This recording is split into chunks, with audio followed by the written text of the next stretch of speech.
Bonjour, bonsoir à tous, ça dépend à l'heure à laquelle vous nous suivez. Bienvenue encore dans cette nouvelle vidéo qui va vous parler de l'église prophétique de Basanto. Nous, c'est les jeunes du comité des jeunes kyunguistes intellectuels en abrégé CJKI. Aujourd'hui, nous allons vous présenter une toute autre nouvelle vidéo qui va vous parler de l'église prophétique de Basanto. Nous ne serons pas vraiment très longs comme la fois passée. Nous venons avec un thème aujourd'hui. Nous allons vous présenter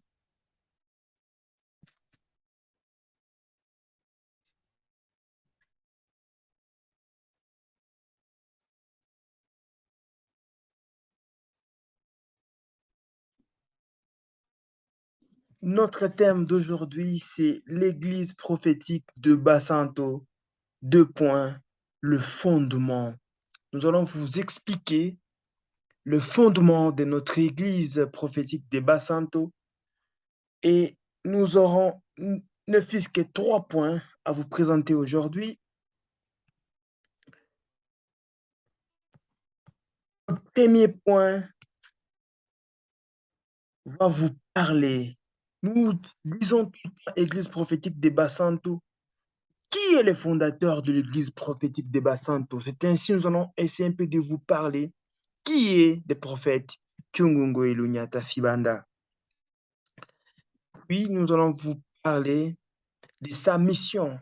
Quelle est la mission que Jéhovah lui a conférée pour amener le peuple de Dieu vers le salut éternel? Et nous allons chuter par une très brève conclusion. Ainsi, nous allons entrer dans les vifs du sujet. Bibliographie du prophète Kyungungo Ilunyata Fibanda. Le prophète Kyungu que nous vous présentons aujourd'hui, c'est un prophète de Dieu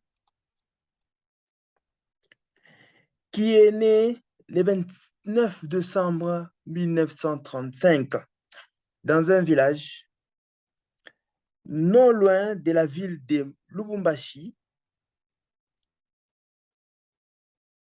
appelé village Moulimba. Il est le 14e fils d'une famille composée de 18 enfants. Le nom de son père s'appelle Moulimba et le nom de sa mère s'appelle Suzekinanda. Et bien sûr, il est déjà décédé, il était mort le 29 septembre 1983 à 10h45, heure précise. Il était décédé à Kamina. Kamina, nous sommes dans la province du Olomami, qui en est le chef-lieu. Alors, en fait, Kyungu, c'était un enfant prodigieux.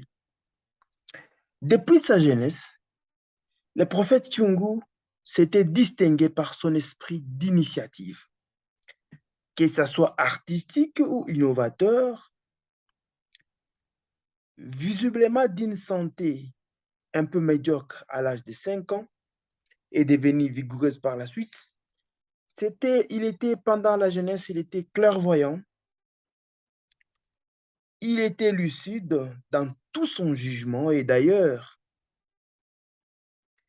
qu'il évitait de rendre. Il avait un caractère généreux, il était franc et doux, et aussi avec une timidité joviale sans lâcheté. Il était manifestement humble. La seule chose qui comptait chez lui, c'était de faire vite son travail, même si on lui donnait un travail à la maison, même si on lui donnait quelque chose à faire, occupé à terminer ce qu'on lui donne comme tâche. En parlant du début de son ministère, déjà dès son bas âge, le prophète Kyungu réalisait quelques miracles qui étonnaient tout son entourage.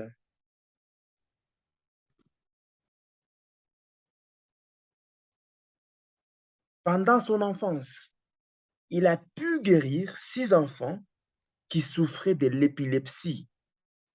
Il a pu guérir 2 enfants qui souffraient d'un retard de croissance chronique.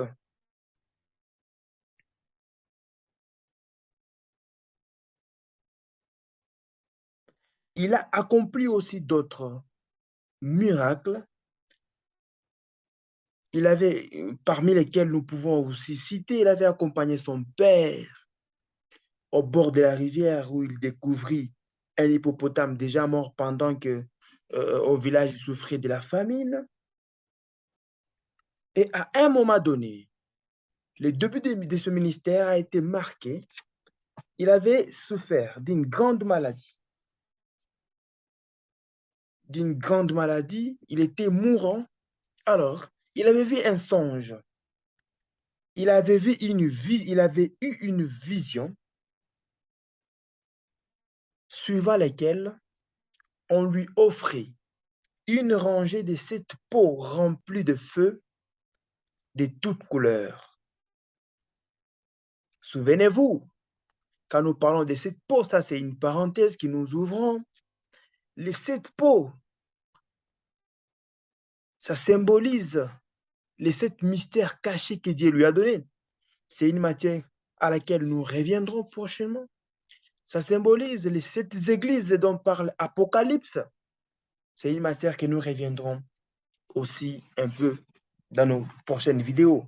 Donc, il avait vu une vision où on lui donnait 7 pots de différentes couleurs. Et en même temps, il entendit une voix qui venait comme dans le ciel. Une voix qui lui dit, Kyungu, prends tes feux. Alors, il verra que c'est Pokita et venir s'installer sur sa patrie. Alors, toutes ces manœuvres, bien sûr, c'était une vision, lui permit de crier à voix haute, Maman, c'est terminé, vous ne me tuerez plus, car je viens de recevoir mes propres pots remplis de feu.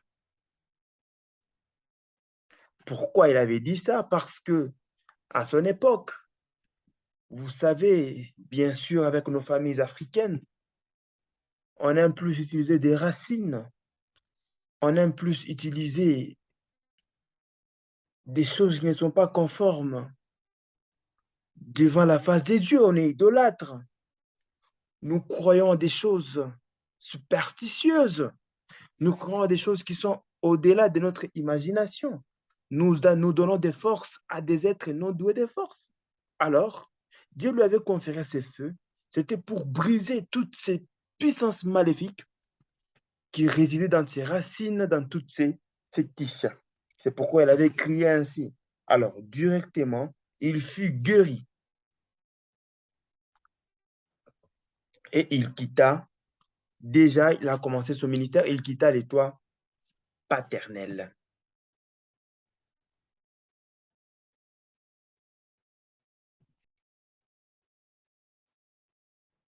Ainsi, il fut accueilli au couvent des frères franciscains en 1956. C'était 4 ans après.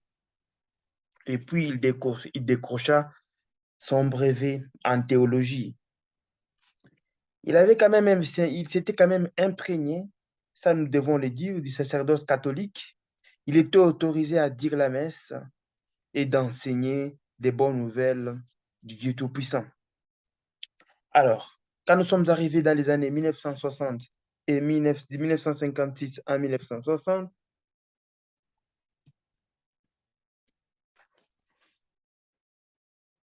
le prophète Kyungu, il va aller compléter sa formation intellectuelle, bien sûr, à l'école des assistants médicaux. Puis, il part s'attacher à la communauté, bien sûr, de la fondation de l'Université de Liège. Mais ce n'était qu'un parcours qui était vraiment très essentiel pour le propulser dans son ministère. Maintenant, d'où provient les déclics? Quand est-ce qu'il y a eu des déclics pour qu'on commence à l'appeler prophète? Ainsi, nous allons aborder les fondements de l'Église bassante.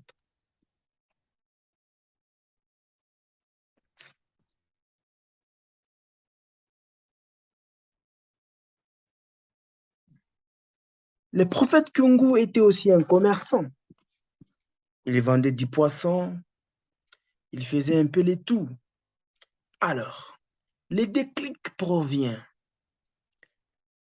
Il partait de Kilwa vers Lubumbashi avec son camion rempli de poissons. Arrivé à mi-chemin, bien sûr avec ses travailleurs, il avait ses propres travailleurs. Arrivé à mi-chemin, il a été rempli par le Saint-Esprit.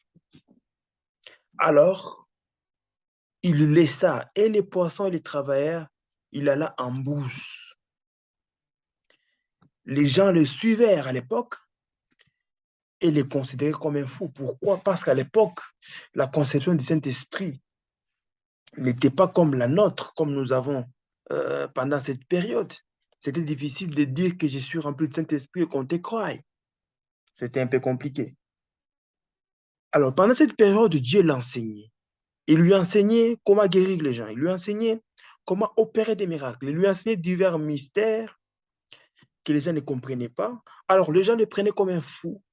Et on a là le présenter ces différents féticheurs, malheureusement, qui ne parvenaient pas à les retourner, à les retourner dans sa position initiale, c'est-à-dire dans sa disposition normale en tant qu'humain.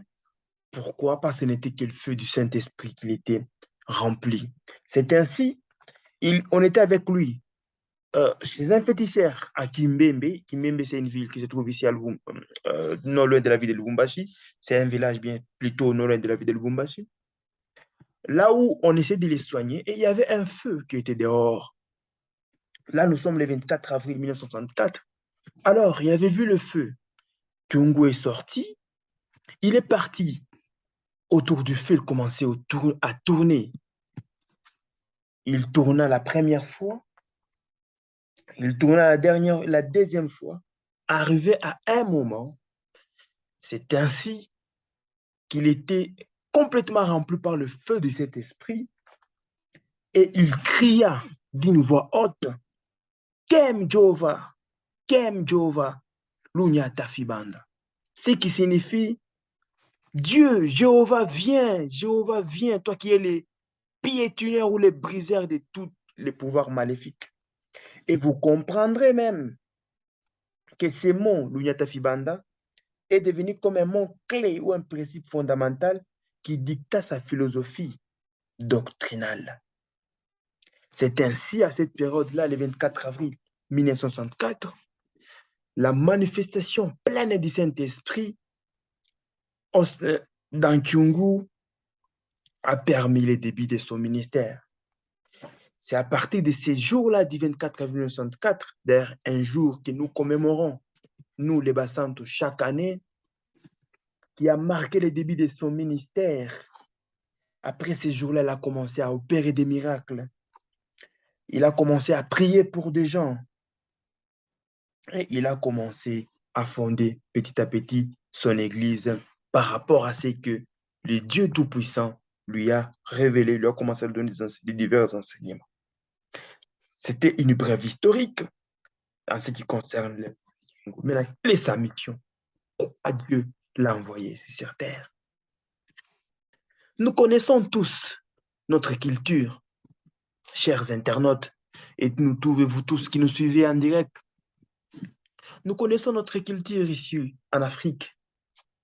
Nous sommes tous descendants des ancêtres qui étaient loin de Dieu. Pourquoi? Parce qu'il y avait beaucoup de sorcellerie, beaucoup de magie, beaucoup de fétichisme.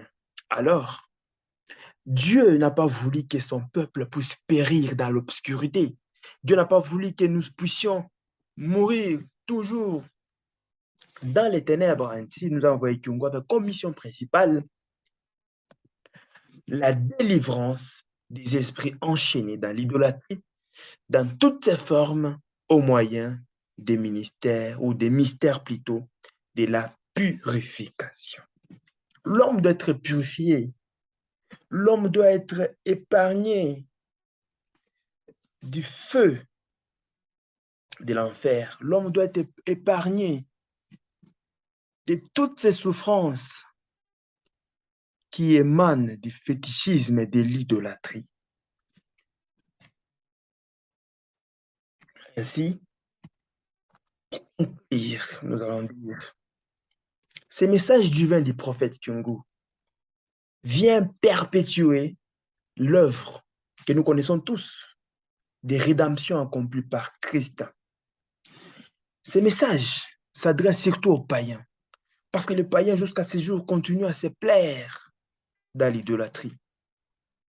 Cet enseignement doit éveiller notre conscience, surtout notre conscience africaine. Pourquoi?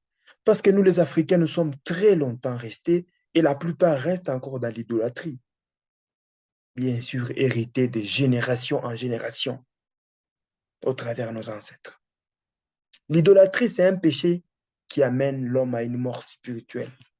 Et d'ailleurs, si vous entrez dans la Bible, 1 Jean, chapitre 5, verset 21, nous démontre ceci. Merci beaucoup de nous avoir suivis. C'était votre humble serviteur, enfant missionnaire Mbayo. À la prochaine. Si vous avez besoin de nous joindre, nous sommes sur l'avenue Kabongo, numéro 30, commune de Katouba 2, ville de Lubumbashi. Merci beaucoup. Si vous avez aimé cette vidéo, laissez-nous un commentaire. Si vous avez des questions à nous poser, laissez-nous aussi un commentaire. Et nous vous ferons le plaisir de vous répondre. Nous vous ferons le plaisir de vous faire plaisir. Au revoir.